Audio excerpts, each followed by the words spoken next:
Hi guys, what's up? Ano naman ang pinagkakabalahan natin today? At eto na nga, gagawa ko ng chicharong bulaklak or yung tinatawag na pork mesentery. Kasi si Habi guys, bumili nito kasi nga gusto niya naman ipatikim sa kids. Actually, no, ang lalaki na ng kids namin pero never pa silang nakatikim nitong chicharong bulaklak. Bali, ang ginawa ko lang dito, syempre kailangan natin hugasan maigi, tsaka linisin natin maigi. I-check din natin maigi kasi minsan yung mabibiling ganito talaga minsan madumi. Yung mga, minsan nga may lupa pa kasi ipinapatong lang nila kung saan saan. Pero nakakatuwa tong nabili ni Habi kasi malinis. Pero syempre, hugasan ko pa rin maigi no, ng ilang beses, no.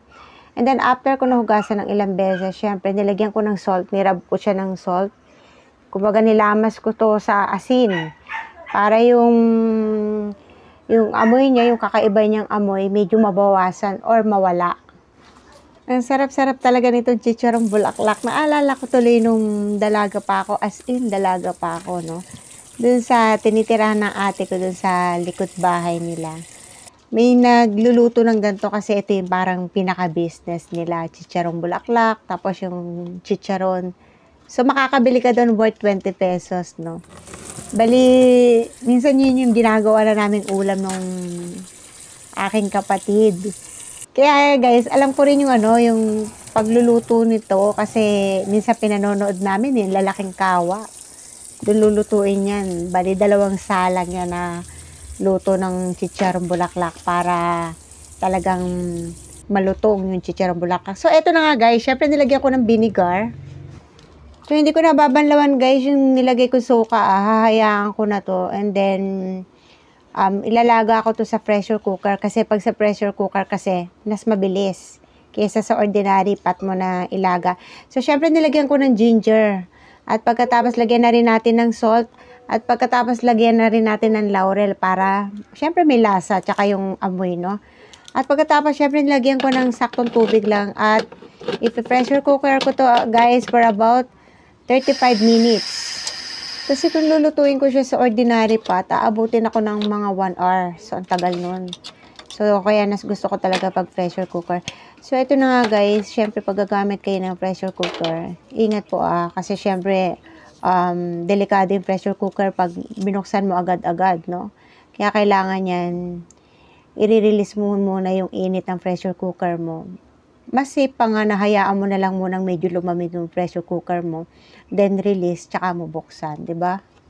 Gagawa muna ako nitong sausawan, pero habang gumagawa tayo ng sausawan guys, bali yung pork mesentery ko, dinidrain muna natin para yung excess water niya mawala lahat, no? So, napakasimple lang naman itong sausawan ko. Syempre, bawang, sibuyas, and then sili, at saka kalamansi, no? Syempre, yung lasa nito, it depends on your taste, no? Kasi merong iba na gusto yung maasim na maasim. Oo, tapos meron naman na iba na gusto na sweet and sour, no? Ako kasi ganun yung gusto ko, guys, yung manamis-namis, no? Kaya syempre, depende na sa inyo yan kung gaano karami yung ilalagay yung suka, kung gaano karami yung ilalagay yung pampalasa, no? So, anyway, ito na guys, medyo lumamig na yung aking pork mesentery, hihiwain na natin siya. Kita nyo guys, yung 1 kilo, no? Kanina parang ang dami-dami. Nung nilaga ko, kakapiranggot na lang. Kukunti na lang yung yung pork mesentery. Ang halaga pala nito for 1 kilo is 160 pesos, no?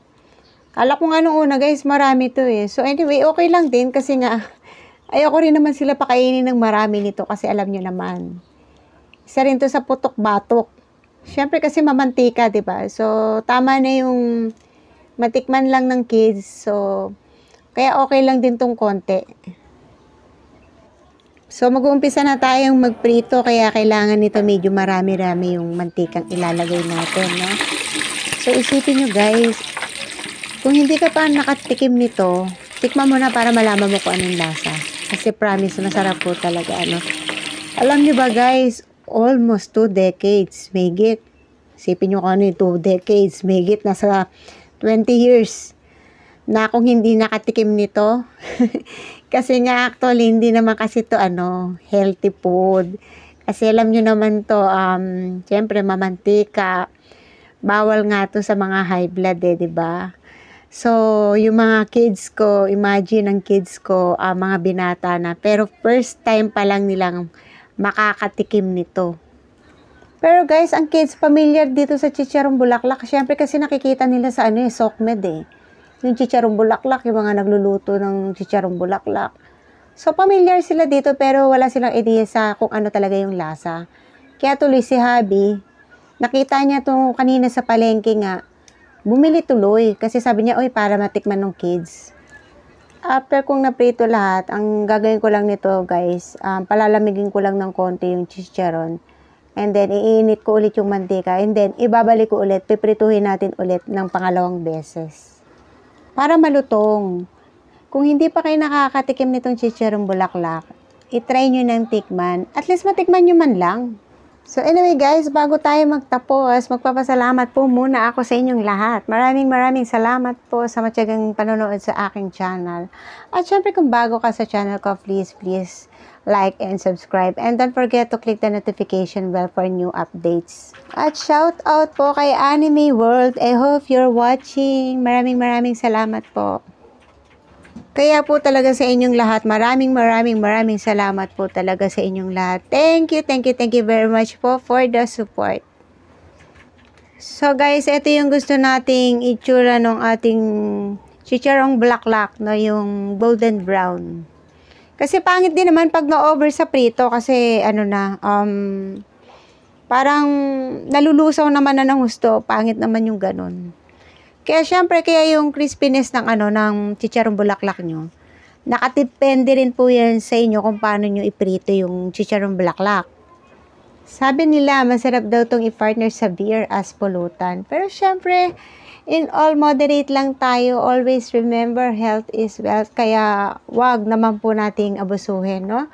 So, eto na nga guys. Ang nagawa ko is, bali 10 pieces na lang, no? So, tigagalawa lang kami. So, sapat lang yan para matikman naming lahat tong ginawa kong chicharong bulaklak.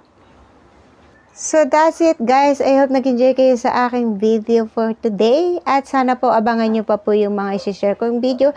Maraming salamat po sa panonood. Thank you for watching and God bless everyone. Bye bye.